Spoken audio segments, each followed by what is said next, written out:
We have a very interesting problem in 12.14 of Levine. The information that was given in the problem is summarized over here, and for this particular item, we are supposed to calculate the equilibrium constant K sub m for the dimerization reaction of phenol in bromoform at 6 degrees Celsius, assuming an ideally dilute solution. We can try to define first what we mean by dimerization. In dimerization, two molecules, let's say of phenol, are now going to join together to form a dimer.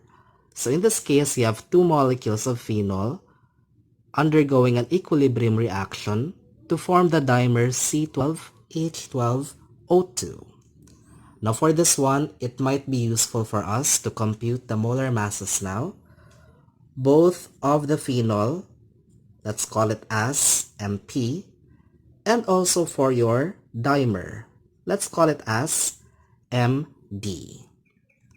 Now for the phenol, its molar mass is found to be 94.113 gram per mole. And as for the dimer, as you can see, it's made up of two phenol molecules. So it makes sense that the molar mass of the dimer should be twice the molar mass of phenol. So for the dimer, we have its molar mass is equal to 188.226 gram per mole. As for the bromoform, CHBr3, we also find its molar mass, let's call it as Ma, since bromoform is our solvent of choice here. For the bromoform, its molar mass is found to be 252.73 gram per mole.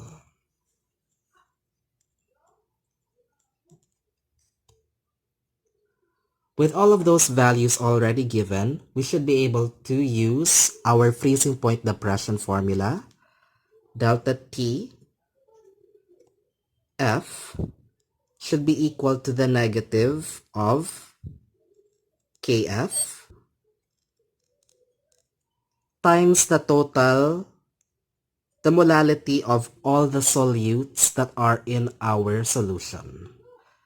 In our solution, we expect not only to have phenol, since phenol is dimerizing. So aside from phenol, we should be able to find as well this particular compound. So this one plus this one contributes to the total concentration of solutes in our solvent, and their concentration is expressed by the total molality. Now plugging in the values that we already were given with, we have the following. That's negative 2.37 Kelvin for the delta TF, equal now to the K sub F, that's 14.1 Kelvin per molal, times the total molality. This should be equal to the total number of moles of our solutes.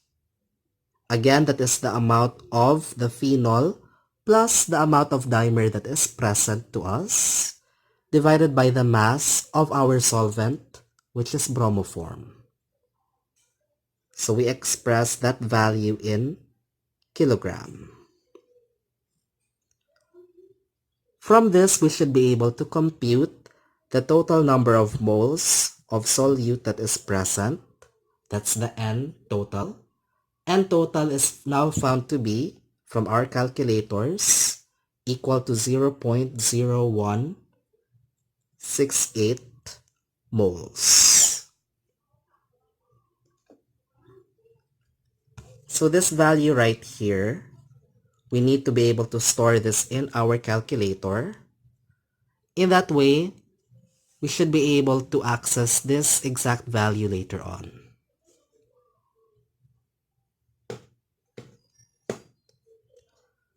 You now have the total amount of solutes that are present. From this value here, we can now make up a material balance. by taking note that the total number of moles should be equal to the number of moles of phenol plus the number of moles of the dimer. You were already given this particular chemical equation right here. For this reversible reaction, we can now try to find the number of moles of phenol and the dimer at equilibrium by making up our ICE table. So for this one, we can write the following. So let's copy down this equation right here. That's 2 of your phenol reacting reversibly to form our dimer.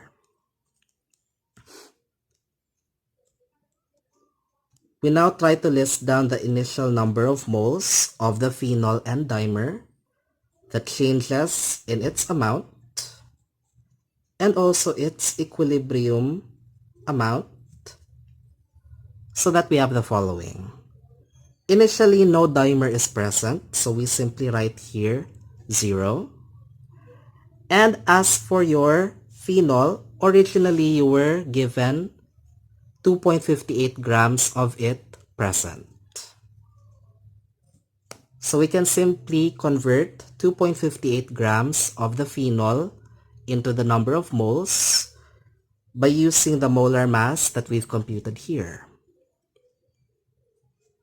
That's now 1 mole of phenol divided by 94.113 grams. So computing that one, we now get our value.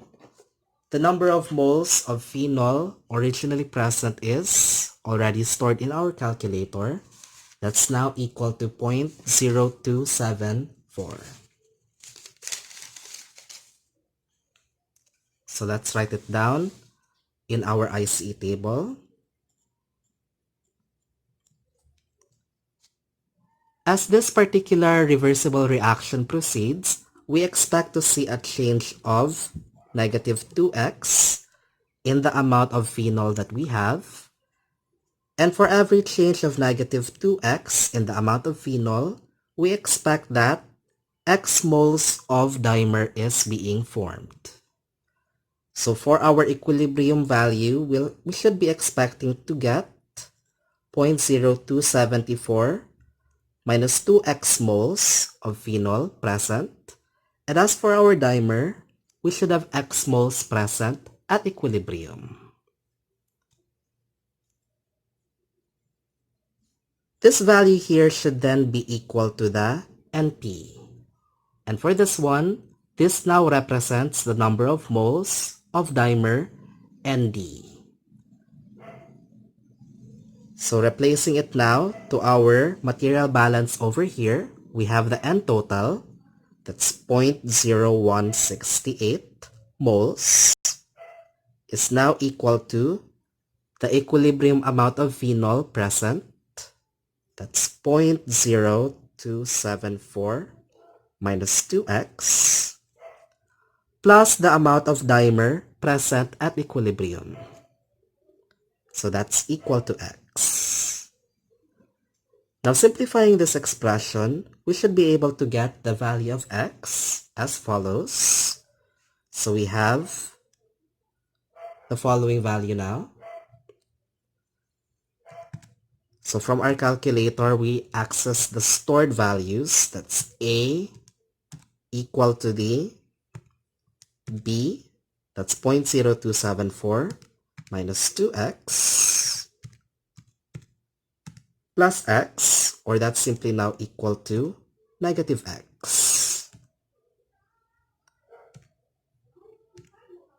So using our calculator, we should be able to get the value of x as follows. So the number of moles of dimer that is present at equilibrium should be equal to 0.0106 moles of C12H12O2. And as for your phenol, The amount of it that's present at equilibrium is equal to 0.0274 minus 2x, or that is now equal to b minus 2x. That's 6.203 times 10 to the negative 3.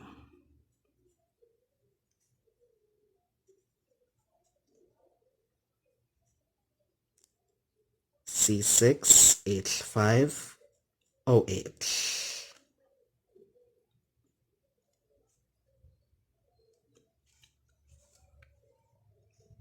With the number of moles of phenol and dimer present at equilibrium already